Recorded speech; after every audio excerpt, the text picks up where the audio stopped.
Welcome to the திசியாஸ் kitchen. திசியாஸ் கிச்சனில் என்ன பார்க்க போகிறோன்னா ரொம்ப ரொம்ப டேஸ்டியான ரெசிபி தாங்க. எப்போவும் சொல்கிறது தாங்க. இந்த ரெசிபி நீங்கள் கண்டிப்பாக சாப்பிட்ருக்க மாட்டீங்கங்க. நிஜமாகவே அடித்து சொல்லுவேன் நான். ஏன்னா இந்த ரெசிபிலாம் இப்போ இருக்கிறதே யாருக்கும் தெரியாமல் போயிடுச்சுங்க. இந்த ரெசிபி வந்து எங்கள் பாட்டியோட ரெசிபிங்க இது. இது வந்து 70s 80s 90s கிட்ஸுக்கெலாம் கண்டிப்பாக தெரிஞ்சிருக்கும். ஏன்னா ஒன்ஸ் ஒரு தடவையாவது அவங்க அம்மாவை யார் வேணால் சாப்பிட்ருக்கலாம். அந்த ரெசிபி தான் இப்போ நான் செய்ய போகிறேன். இது ஒன்றுமே இல்லைங்க. இட்லி மாவு மட்டும் இருந்தாலே போதுங்க. சட்டுன்னு செஞ்சிடலாங்க. செய்கிறது ரொம்ப ரொம்ப சுலபங்க. ஆனால் டேஸ்ட் ரொம்ப நல்லா இருக்குங்க. அப்போல்லாம் அவங்க செஞ்சு கொடுக்கக்குள்ள நாங்கள் சாப்பிடக்குள்ளலாம், என்ன இது என்னமோ செஞ்சுக்கோன்னா சாப்பிடக்குள்ள சூப்பராக இருக்குங்க. இது இட்லி மாவில் தான் செஞ்சாங்கன்றதே தெரியாது. அந்தளவுக்கு இதோட டேஸ்ட் ரொம்ப நல்லாயிருக்கும். நாங்கள் அதே போல் நாங்கள் இதை சாப்பிடக்குள்ள இதை கேக்குன்னு சொல்லி தாங்க எங்களுக்கு கொடுப்பாங்க. அப்போ எங்களுக்கு தெரியாது கேக் டேஸ்ட்டியே வித்தியாசமாக இருக்கே அப்படின்னு நினச்சிட்ருப்போங்க நாங்கள்.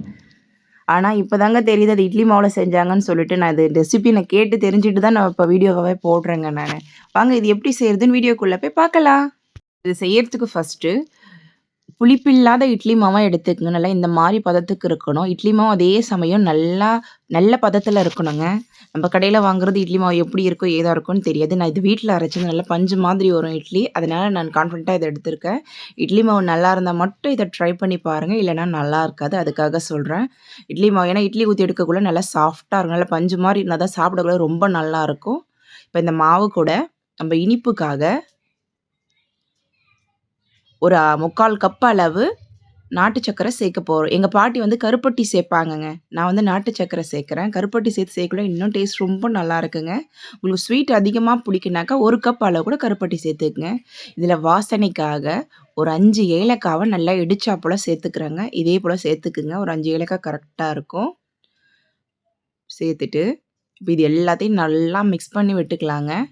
இது முன்னாடியே ரெடி பண்ணி வச்சிடாதீங்க. நீங்கள் ரெடி பண்ண போகிறீங்கன்னா அந்த டைமில் ரெடி பண்ணி வச்சுக்கங்க. ஏன்னா நாட்டு சர்க்கரை சேர்க்குறோம் இல்லைங்களா, கொஞ்சம் தண்ணியான மாதிரி ஆகிடும். அதுக்காக தான் சொல்கிறேன். நல்லா மிக்ஸ் பண்ணிக்கங்க. பாருங்கள், நல்லா இந்த மாதிரி நல்லா மிக்ஸ் பண்ணி எடுத்தாச்சு. இப்போ இதுக்கு மேலே ஊற்றுறதுக்கு நம்ம முட்டையை ரெடி பண்ணி எடுத்துக்கலாம். நான் இன்றைக்கி 2 முட்டை எடுத்திருக்கேன். 2 முட்டையும் இதில் உடச்சி சேர்த்துக்கலாம். இதில் முட்டை அதிகமாக சேர்த்தா நல்லாயிருக்குங்க. நான் 2 முட்டையை உடச்சி ஊற்றுனதுக்கப்புறம் இதில் முட்டைக்கு தேவையான அளவு மட்டும் உப்பு சேர்த்துக்கிறேன். சேர்த்துட்டு இந்த முட்டையோட கவுச்சி வாசனை வரக்கூடாதுன்றதுக்காக ஒரு 3 ஏலக்காவை இடித்த மாதிரி இதில் சேர்த்துக்கிறேன் நான். சேர்த்துட்டு இது நல்லா அடித்து எடுத்துக்கலாம். நல்லா தண்ணி மாதிரி நம்ம கரண்டியால் எடுத்து ஊற்றுறதுக்கு வரணும் அந்த பதத்துக்கு. இப்போ பாருங்கள், நல்லா இந்த பதத்துக்கு இருக்கணும். எப்படி இருக்குது பாருங்கள். இந்த பதம் தான் கரெக்டாக இருக்கும். கரண்டியால் எடுத்து ஊற்றவும் வரும். இப்போ அடுத்தது ஒரு பேனில் ஒரு ஸ்பூன் அளவு நெய் சேர்த்துக்கலாம். நெய்யில் வறுத்து செய்யக்குள்ள தாங்க வாசனையும் டேஸ்ட்டும் ரொம்ப நல்லாயிருக்கும். இது கூட நான் ஒரு 2 ஸ்பூன் அளவு சிறுபருப்பு சேர்த்துக்கிறேங்க. சிறுபருப்பு நெய்யில் வறுக்கக்குள்ளே கமன்னு நல்லா வாசம் வருங்க. அதோடு எடுத்து கடித்து சாப்பிடக்குள்ள நல்லா டேஸ்ட்டு ரொம்ப நல்லா இருக்குங்க. சிறுபருப்பு நல்லா வறுபட்ட உடனே நம்ம துருவி வச்ச தேங்காவை இதோட சேர்த்துக்கலாங்க. நான் ஒரு பெரிய மூடியை ஒரு அரை மூடி தேங்காவை எடுத்து நல்லா துருவி எடுத்து வச்சுருக்கேங்க. நல்லா இந்த பதத்துக்கு இருக்கணும்.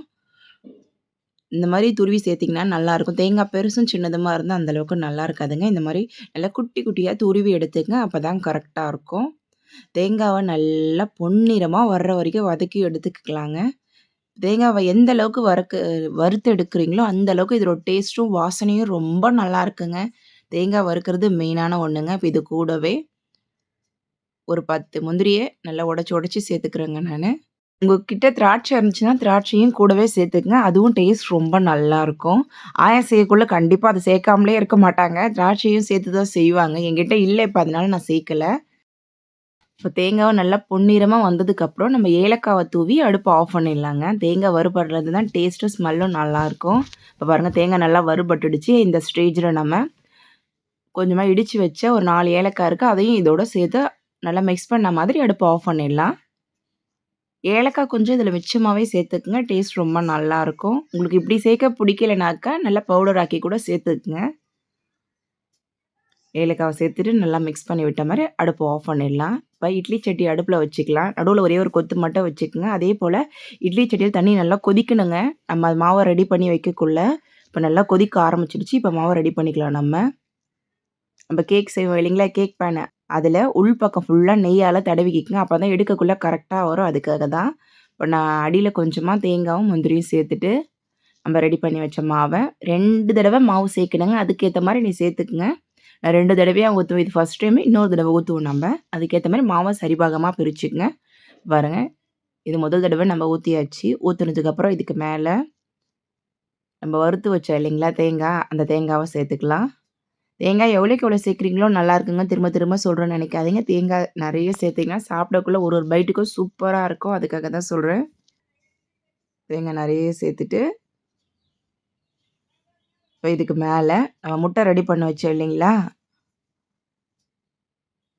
இப்ப அந்த முட்டைய இது மேல ஊத்திக்கலாங்க. முட்டையும் 2 தடவையா சேர்க்கணும். இது ஃபர்ஸ்ட் டைம்ன்றதுனால கொஞ்சமா சேர்த்துட்டு கடைசியா கூட நெறைய சேர்த்துக்கலாம்.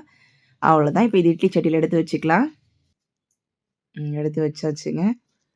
இது இப்படியே ஒரு 5 நிமிஷத்துக்கு இது இப்படியே இருக்கட்டும். 5 நிமிஷத்துக்கு அப்புறம் நம்ம ஓரளவுக்கு வெந்ததுக்கப்புறம் மறுபடியும் இன்னொரு பேட்டர் மாவு வச்சிருக்கோம் இல்லைங்களா? அத ஊத்திக்கலாம். இப்ப பாருங்க 5 நிமிஷம் ஆயிடுச்சு. ஓரளவுக்கு நல்லா வெந்து வந்திருக்கு. எப்படி இருக்கு பாருங்க இப்பவே. மறுபடியும் நம்ம மீதி இருக்கு இல்லைங்களா மாவு, அந்த மாவ இதில சேர்த்துக்கலாம். உங்களுக்கு ஒரு தடவையே போதுனாக்கா, நீங்க அதோடவே ஸ்டாப் பண்ணிடுங்க. ஆனா 2 லேயரா இருக்கக்குள்ள தான் நடுவுல ஒரு நம்ம கடிச்சு சாப்பிடக்குள்ள டேஸ்ட் நல்லாருக்கும். எனக்கு இவ்வளோ திக்னஸ் வேண்டாம், கம்மியா வேணும்னாக்கா, நீங்க அதுக்கேத்த மாரி மாவு ரெடி பண்ணி ஊத்திக்குங்க. மாவெல்லாம் சேர்த்ததுக்கப்புறம், மீதி இருக்கிற தேங்கா எல்லாமே சேர்த்துக்கலாம். சேர்த்துட்டு, சைட்ல எல்லா பக்கமும் சேர்த்துக்கலாம் தேங்காவ. தேங்காவ சேர்த்ததுக்கப்புறம், இப்ப இதுக்கு மேல கடைசியா நம்ம மீதி முட்டை வச்சிருந்தோம் இல்லைங்களா? அந்த முட்டை எல்லாமே சேர்த்துக்கலாம்.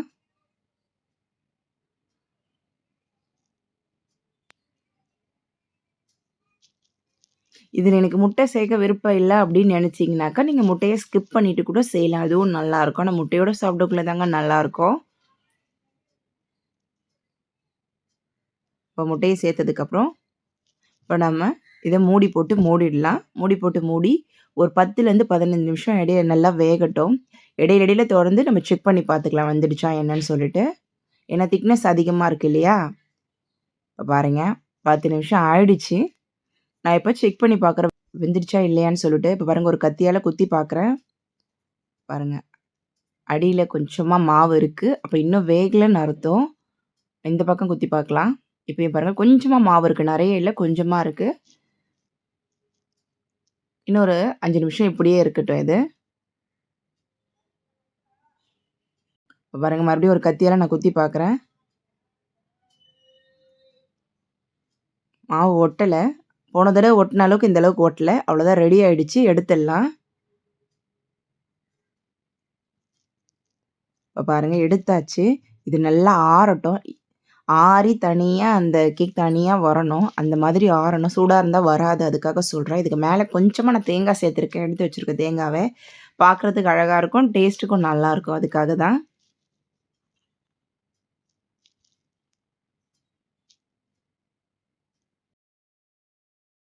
இப்ப பாருங்க நல்லா ஆறிடுச்சு.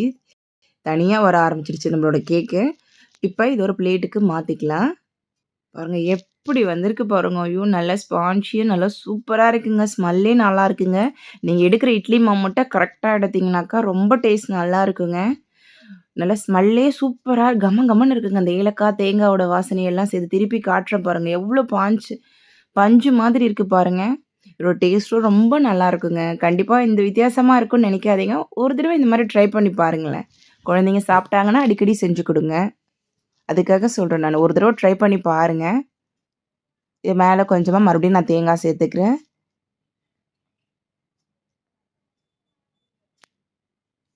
இதில ஒரு பீஸ் நான் கட் பண்ணி காட்டுறேன் பாருங்க. நல்லா பஞ்சு மாதிரி இருக்குங்க. நிஜமா சொல்றேன். ட்ரை பண்ணி பாருங்க. உங்களுக்கு பிடிச்சிருந்தா அடிக்கடி செய்யுங்க. இது எனக்கு ரொம்ப பிடிக்குங்க இது. அப்பலாம் பிடிக்காது. இப்ப சாப்பிடக்குள்ள வித்தியாசமா தெரியுதுங்க. இது பாருங்க நடுவுல ஒரு லேயர் நடுவுல சேர்த்துருந்தீங்க. எப்படி இருக்கு பாருங்க அந்த லேயர். இந்த லேயரோட சேர்ந்து இத சூட்டோட கடிச்சு சாப்பிடக்குள்ள நிஜமா நல்லா இருந்துச்சுங்க. ரொம்ப நல்லா இருந்துச்சு. இப்ப இருக்கிற பிள்ளைங்களுக்குலாம் இது என்னன்னே தெரியாது. கண்டிப்பா ட்ரை பண்ணி குடுத்து பாருங்க. அதுங்களுக்கு ஹெல்த்துக்கும் நல்லது. டேஸ்ட்டும் ரொம்ப நல்லாருக்கும். நான் சாப்பிட்டு காட்டுறேன் பாருங்க. அந்த சூட்டோட சாப்பிடக்குள்ள நிஜமா சொல்றேன் ரொம்ப நல்லா இருந்துச்சு. நம்ம அடுத்தடுத்து சாப்பிட்டுட்டே இருக்கலாம். அந்த அளவுக்கு இதோட ருசி நல்லாருக்கும். நம்ம டக்கு டக்குன்னு பைட் போற அளவுக்கு இதோட ஒரு டேஸ்ட் நல்லாருக்கும். கண்டிப்பா ட்ரை பண்ணி பாருங்க. இந்த வீடியோ உங்களுக்கு பிடிச்சிருக்கும்னு நெனைக்கிறேன். இந்த வீடியோ உங்களுக்கு பிடிச்சிருந்துச்சுன்னா, எங்க சேனல லைக் பண்ணுங்க, கமெண்ட் பண்ணுங்க, சப்ஸ்கிரைப் பண்ணுங்க. பக்கத்துல இருக்கிற பெல் பட்டன மறக்காம கிளிக் பண்ணுங்க. Thank you.